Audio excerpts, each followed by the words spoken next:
Today we dive deeper into classic French bistro cooking, making a pâté from bunnies. Pretty brutal. Welcome back to Bourdain. Everybody should know how to use a knife. Use everything, waste nothing. Let's start at the beginning. It ain't that hard, okay? Hope you're doing well. My name is Mitch May, and as Curtis Mayfield said it best, I'm insecure from the past. How long can a good thing last? We are working through Anthony Bourdain's layout cookbook. We have about like 5 or 6 recipes left. Today, we're going to rock out with Pâté de Lapin. We've went through this rabbit hole, terrible pun, in the past. It's basically a meatloaf, wrapped all pretty, slow cooked, pressed down, and sliced thin and served as an appetizer. Really, it's pretty dense and delicious. If you'd like, you can subscribe. That's what YouTube told me I should tell you. And you can buy Anthony Bourdain's cookbook in the link of this video. I'm basically your test dummy. Some of these recipes are rough around the edges. I find those rough edges, cut myself on them, and you get to see and make a polished result. Something personal, before we butcher this thing, I've been trying to be all clean with the aesthetic of YouTube, but this phone shooting here, you seeing what's going on, there's no secrets, okay? I'm going to use the past video from when we made rabbit, lapin à olive. Look at this. I use a big ass mise knife. $30 this cost. $31. Oh, dripping things. Golly, these nice flaps here. Pinch and cut those away. I've been picking up from Jacques Pepin is kind of letting the animal be your guide, being the weight. So we have 1 rabbit flap. Let's start here, sure. This thing, I can't believe how much this cost. 2 rabbit flaps. There's just like this natural vibe here on the rabbit that wants to be released from the scapula. Pulling away, trying to maintain as much meat as possible. There we have a leg. And let's start on this side, sure. This thing died for us and I spent a lot of money doing this. Oh yeah, I think this is getting us a cleaner cut, boys and girls. Oh, very nice.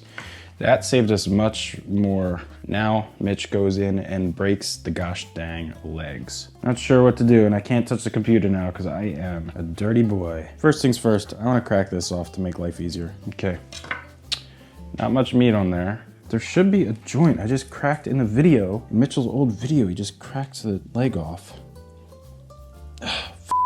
Let's just use our intuition. Feel for that joint and saw in. Not bad, just felt for it, and there it is. Certainly not as easy as a chicken, bro. Okay, not super pretty, but we did it. And now we're left with these tenderloins. Get away some of this gunk just to show me what I'm dealing with. I think you start on the vertebrae on the side of the rabbit. Release these. I don't know how far this goes, but you sort of release them from the back.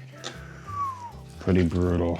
Just trying to get as close to that spine as possible. This thing died for us, man. Sort of pulling away as I carve this thing.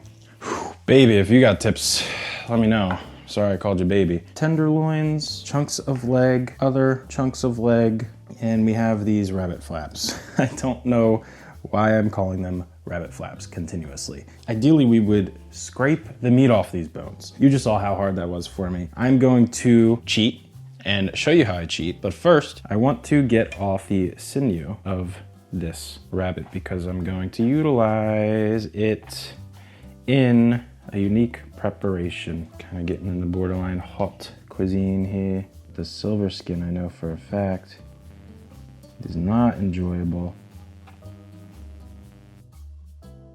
Maybe I can just pull it off. Nope, doesn't want to pull off.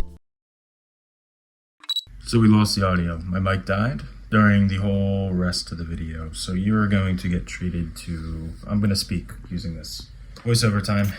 Diving in at this point, Mitch blabbers on about how much he hates cross-contamination. Oh, look at those hands. Ooh, what are we gonna do? Moving on to some prep that is less common during Easter. In onion, the recipe calls for a shallot. I just take half a white onion, my default, giving the same treatment to 4 cloves of garlic, except I chose to microplane these bad boys. Followed up with some sprigs of thyme, just the leaves, chopped up once again. I don't know if you can ever overdo thyme. I personally love this herb. Now moving on to our mix. This is where the past Mitch mentioned cheating. Instead of having 3.5 pounds of rabbit meat, this is about 3 pounds of chicken thighs paired with the remaining rabbit meat. It's just hard to butcher and get that meat off of these little tiny rabbit bones. The rest of the ingredients I'm adding over here. On your right, you can see the interesting quatre, I don't know exactly how to say it. It's a warm, spicy mix. So we're having some Chinese 5-spice, things that you wouldn't really see in your old meatloaf. This is quite the slapstick version in which I didn't have heavy cream. I ended up taking some whole butter, melting that down and adding that to our skim milk, which emulates heavy cream. Just don't worry about it. I didn't do that. Our bain marie, filling that up with water before moving to layer our bacon in our baking dish, kind of like shingles. It's very satisfying. This is now the second time I've done this. So once you get it, it's pretty simple. My favorite part now of cooking, getting our hands dirty, mixing everything thoroughly, making sure in particular that egg yolk gets to spread around all nicely, and we dump our meatloaf mix in. Now I took those tenderloins and lined them in the center of what I approximated would look very nice, patted down with the rest of our meatloaf, and in reverse stacked our bacon back up using some scissors so we don't have too much bacon involved, if that's ever a thing. Aluminum foil this bad boy tightly, give it a few taps, and it goes into the oven, 325 for about 2.5 hours. The temperature we want to reach is 165. While that is cooking away, we have some spare ingredients here. So I saute our bacon, render the fat out, and taking our rabbit legs, sear these rabbit legs in that fat. About 2 to 3 minutes each side, medium-high heat, giving them a flip. Season, of course, I have a carton of crushed tomatoes. These were lying around. This recipe was not planned at all. Some remaining thyme leaves we have, a little bit of demi-glace, because that never hurts. That half of our onion goes in as well, and I have green olives. And this is just going to simmer low and slow for about 2.5 to 3 hours with the bacon. Our terrine comes out and hits well above 165, so we're good to go. Let it rest and cool a little bit for about an hour, then press down with our makeshift press I made from the past video. Weigh it down with some creme brulee dishes, and it goes in the fridge to hang out ideally 24 hours. The next day, I saw a little trick in which we loosen the terrine by putting it in some simmering water. The aluminum foil comes off, and I can see we had hella fat, hella gelatinous material surrounding this mold, so I scrape it away with a little nona knife. And dude or dudette, after a little cleanup, this thing is looking professional. It's looking very nice. Okay, this ain't ideal, it's not perfect, but we cut through. It's uniform in color. That little tenderloin is throughout. I think maybe next time I add some pistachios, maybe a little crunch, as Bourdain recommends. Time to transition to live Mitch, which is way more dorkier.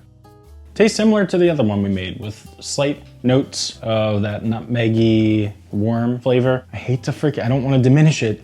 Meatloaf vibes. I do think it's impressive. I'm happy with how that little tenderloin turned out through the middle. And it makes me want to get a little more creative with other things. There is another video to your right that I did not select. YouTube's algorithm has analyzed your viewing, and you can subscribe and join me to the left. This was, you already know it, you've asked for it. Back to Bourdain. Stay organized and clean up after yourself. You do the best you can.